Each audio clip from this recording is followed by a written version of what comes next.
Bienvenue à ce nouvel épisode de VonCam où je vais parler du Leica Elmar 50 mm f2.8 rentrant. Une optique classique de Leica produite de 1957 à 1974 sous cette appellation. Là, ce que je tiens dans les mains est une des dernières moutures de cette série. Et ensuite, de 1984 à 2007, sous l'appellation Leica Elmar M. Donc, comme je vous le disais, cette version est rétractile, donc ça permet d'avoir une optique très compacte avec une portion du tube à l'intérieur de l'appareil. Mais donc, il faut l'ouvrir et le bloquer pour pouvoir l'utiliser correctement. Là, je ne l'ai pas bien bloqué, voilà, bloqué. Ça peut être un problème sur les appareils modernes, vu la profondeur dans laquelle l'optique rentre. Donc on peut le bloquer. Moi, c'est ce que je fais. Je prends un lacet que j'enroule autour quand j'utilise, ce que j'ai fait pour mes tests sur le SL2.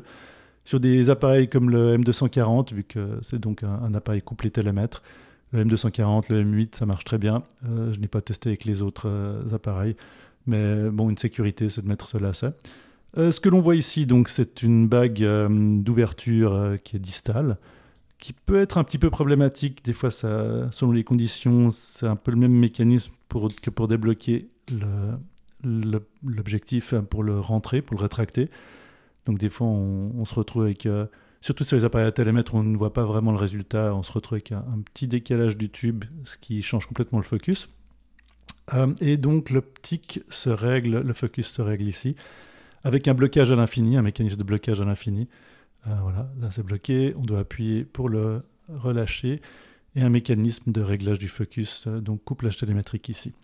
Donc une optique classique, on va aller regarder les résultats, on va un petit peu en discuter, et voilà.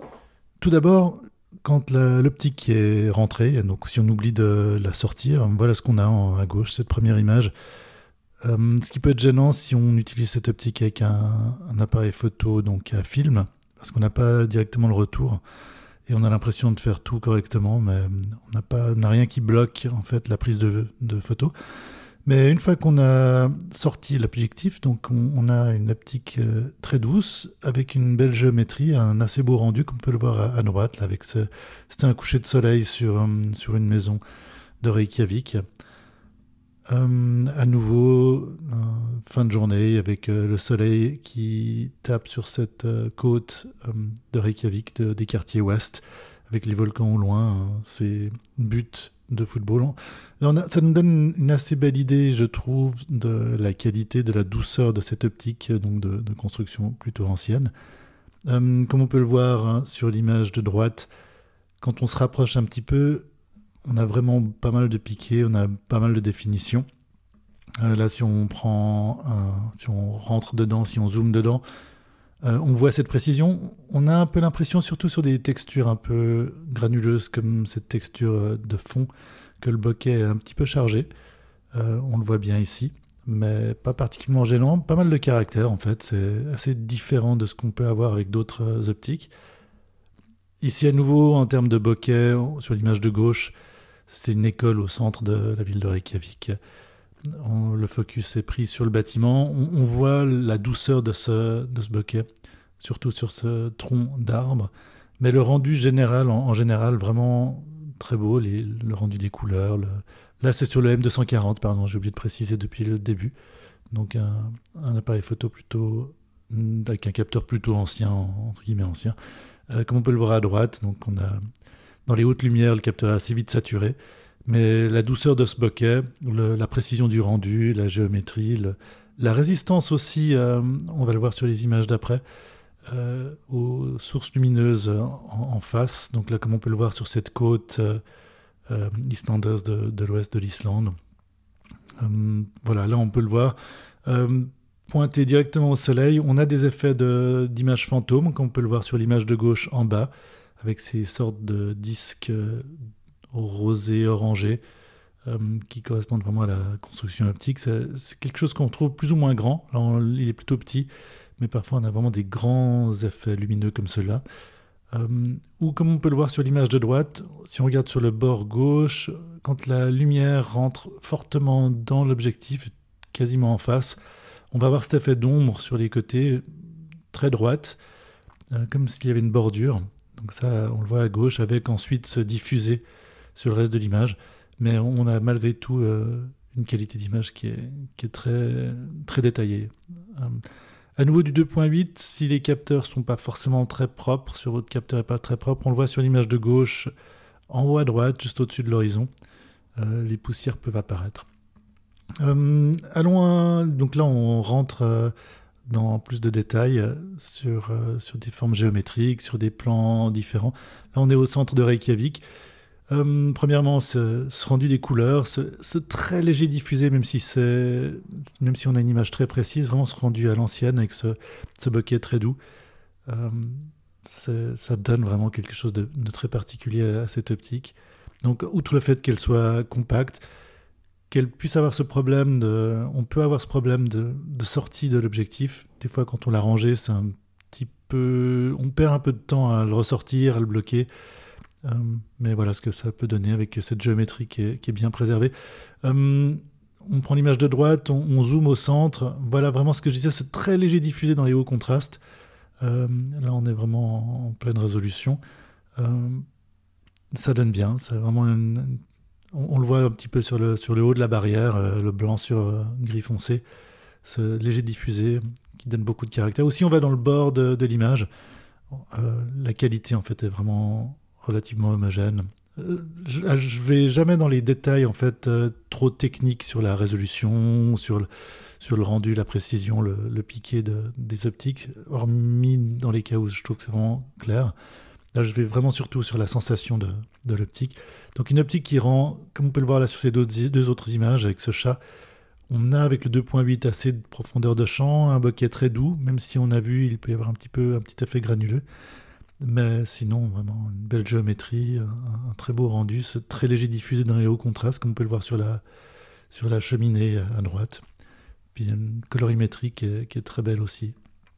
Encore deux détails à gauche, un détail de la ville de Reykjavik, près de la baie, le quartier central, ou simplement en basse lumière, donc même avec un capteur relativement ancien comme le M240. Là, on était toujours avec le même équipement.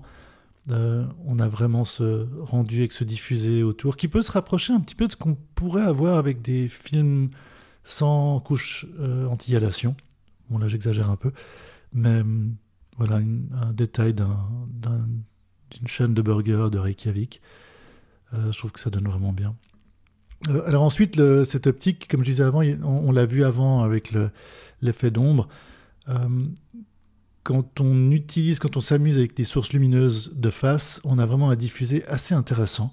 Comme on peut le voir à gauche, là c'était au même moment où j'avais pris cette photo des buttes sur le bord de mer.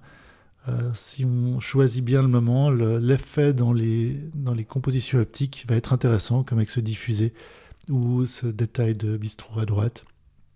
Une optique qui a vraiment des caractéristiques très particulières à ce niveau-là, qu'on peut utiliser comme un outil. Là, je change d'appareil. Je prends un appareil avec plus de performance en termes de capteur, le Leica SL2 avec 47 mégapixels. La première image à gauche donne une bonne idée du bokeh avec cet aspect rond, légèrement avec une petite accentuation circulaire périphérique, mais plutôt douce.